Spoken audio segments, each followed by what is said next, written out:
નમસ્કાર પેન્શનર મિત્રો, સ્વાગત છે તમારું આપણી આ યુટ્યુબ ચેનલમાં જેનું નામ છે ગુજરાતી જીકેની જમાવટ। તો નવરાત્રિ પહેલાં જ સરકારી કર્મચારીઓ માટે ગુજરાત સરકાર દ્વારા મહત્વપૂર્ણ નિર્ણય લેવામાં આવ્યો છે। આપ સૌને જણાવી દઈએ કે ગુજરાત રાજ્યના 65 જેટલા બોર્ડ, નિગમ, કોર્પોરેશન તેમજ જાહેર સાહસોમાંથી નિવૃત્ત થયેલા કર્મચારીઓ માટે ઘણા લાંબા સમયથી જે લઘુત્તમ પેન્શન વધારાની જે માંગ હતી તેને સરકારે આખરે સ્વીકારી છે અને નવરાત્રિ પહેલાં જ સરકારે આ કર્મચારીઓ માટે લઘુત્તમ પેન્શન 9,000 રૂપિયા કરવાનો અતિ મહત્વપૂર્ણ નિર્ણય લીધો છે અને તેના માટેનો જે પરિપત્ર છે તે પણ ટૂંક જ સમયમાં સરકાર જાહેર કરશે। જાણીએ આજના વિડીયોમાં વિગતવાર કે શું હતી કર્મચારીઓની માંગણી અને સરકારે આ પેન્શનરોના હિતમાં શું નિર્ણય લીધો છે તેને લઈ અને વિડીયોમાં વિગતવાર ચર્ચા કરીશું। તો વિડીયોના અંત સુધી આપ બન્યા રહો। જો આપ અમારી ચેનલમાં પહેલીવાર વિડીયો જોતા હોય તો ચેનલને સબસ્ક્રાઈબ કરી લો, જેથી કરીને અમારી ચેનલ પર મૂકવામાં આવતા આવા પેન્શનરના જે પરિપત્રો છે તે સરળતાથી ઉપલબ્ધ થઈ જાય। તો નવરાત્રિ પહેલાં જ ગુજરાત સરકારના બોર્ડ, નિગમ, કોર્પોરેશન અને જાહેર સાહસમાંથી નિવૃત્ત થયેલા કર્મચારીઓને 7મા પગાર પંચ અંતર્ગત સરકાર દ્વારા લઘુત્તમ પેન્શનને મંજૂર કરી દેવામાં આવ્યું છે। ઘણા લાંબા સમયથી આ કર્મચારીઓ દ્વારા જે છે તે લઘુત્તમ પેન્શન 9,000 રૂપિયા કરવાને લઈ અને સરકાર સામે માંગ મૂકવામાં આવી હતી, પરંતુ સરકાર દ્વારા છેલ્લા ઘણા વર્ષોથી આ કર્મચારીઓની રાવ સાંભળવામાં આવતી ન હતી। ત્યારે નવરાત્રિના 2 દિવસ પહેલાં જ સરકાર દ્વારા આ કર્મચારીઓને જે પેન્શન છે તેમાં વધારો કરવાને લઈ અને મહત્વપૂર્ણ નિર્ણય લીધો છે। નવરાત્રિ પહેલાં જ ગુજરાત સરકાર દ્વારા એક જાહેર મહત્વપૂર્ણ નિર્ણય લેવામાં આવ્યો છે, જેમાં 7મા પગાર પંચ મુજબ લઘુત્તમ પેન્શનને મંજૂર કરી દેવામાં આવ્યું છે।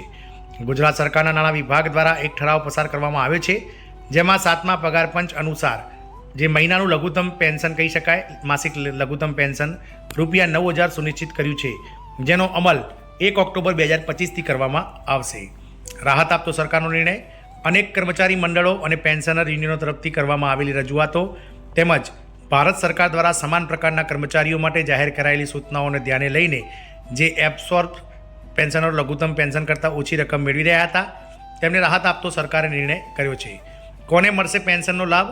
તો ગુજરાત સરકારના આ ઠરાવ મુજબ જે કર્મચારીઓ રાજ્ય સરકારના જાહેર સાહસો, બોર્ડ, નિગમ કે કોર્પોરેશનમાં કાયમી ધોરણે સમાવિષ્ટ થયા છે અને 7મા પગાર પંચના અમલ છતાં માસિક રૂપિયા 9,000 કરતાં ઓછું પેન્શન મેળવી રહ્યા છે તેવા કર્મચારીઓને હવે લઘુત્તમ 9,000 રૂપિયા જેટલું પેન્શન ચૂકવવામાં આવશે।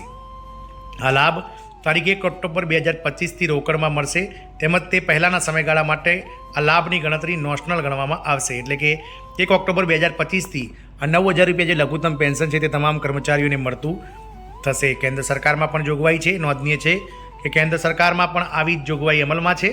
જ્યારે કેન્દ્ર સરકારના કોઈ કર્મચારીને જાહેર હિતમાં કોઈ બોર્ડ કે નિગમમાં સ્થાયી રીતે સ્થાનાંતરિત કરવામાં આવે છે ત્યારે તેમની અગાઉની સેવા માટે પેન્શનના પાત્ર ગણવામાં આવે છે।